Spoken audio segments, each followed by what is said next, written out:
Hello my beautiful subscribers. Leo nimewaletea mastaa ambao wamedumu kwenye mahusiano yao. Najua wapo wengi ila ni wachache baadhi yao. Najua siwezi kuwaweka wote. Namba moja ni huyo hapo Rose Ndauka. Huyu mwanadada hakika amedumu sana kwenye mahusiano yake na mumewe. Hii ni ndoa kabisa, walifunga ndoa na miaka inakatika wakiwa kwenye mahusiano yao. Hatujasikia jamani. Hatujasikia chochote. Waambia wenzangu tungesikia, nafikiri tungekuwa tumeshaleta kwenye mitandao ya kijamii.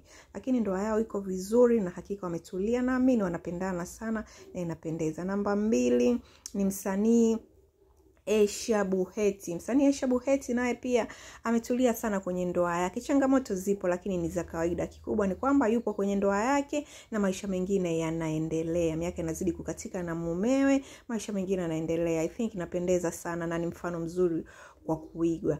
Namba 3 ni Mama Cookie, anaitwa Auntie Ezekiel akiwa na Kusa. Nao hawa tumewaona ni miaka inazidi kukatika wakiwa kwenye mahusiano yao. Inapendeza sana na sasa hivi wana mtoto wa pili. Wa kwanza anaitwa Nono, wa pili anaitwa Zuri, ni binti wa kike mzuri sana.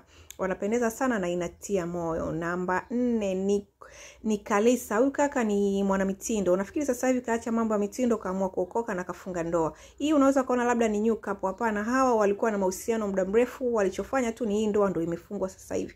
Lakini walikuwa na mahusiano muda mrefu sana sana sana na wamedumu kwa muda mrefu.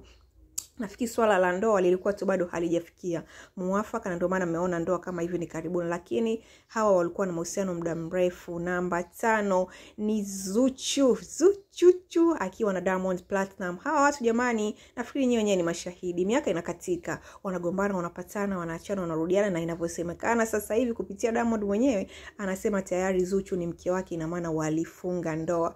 Na ukiangalia ni kweli, video zinazoonyesha ni kwamba kweli walifunga ndoa na wana mahusiano mazuri. Jamani, inapendeza sana na ni mfano wa kuigwa katika jamii, kwa sababu vitu vingi vinatokea lakini hawajawahi kuachana, na inapendeza sana kwa sababu ndoa ni watu wawili wakikubaliana basi inakuwa ni nzuri. Namba 6 ni Nandy na Billnass.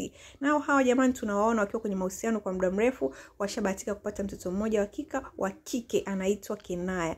Jamani, naomba usisahau kusubscribe, kucomment na kulike video yetu hii. Nao ndo mastaa wangu mimi. Kama unaona wako weka kwenye comment. Namba 7 ni Stefani Azizi Ki na Hamisa Mobeto. Nao hawa jamani tangu walipofunga ndoa hatujasikia kitu kibaya, na bado still wapo kwenye mahusiano yao, na inapendeza sana kwa sababu paka sasa hivi Hamisa kamfuata mumeo kwenye mkataba wake mpya huko walipoenda kusign nchi za nje. Kwa hiyo inapendeza na inaonekana ni ndoa ambayo imesimama vizuri na inavutia sana sana sana.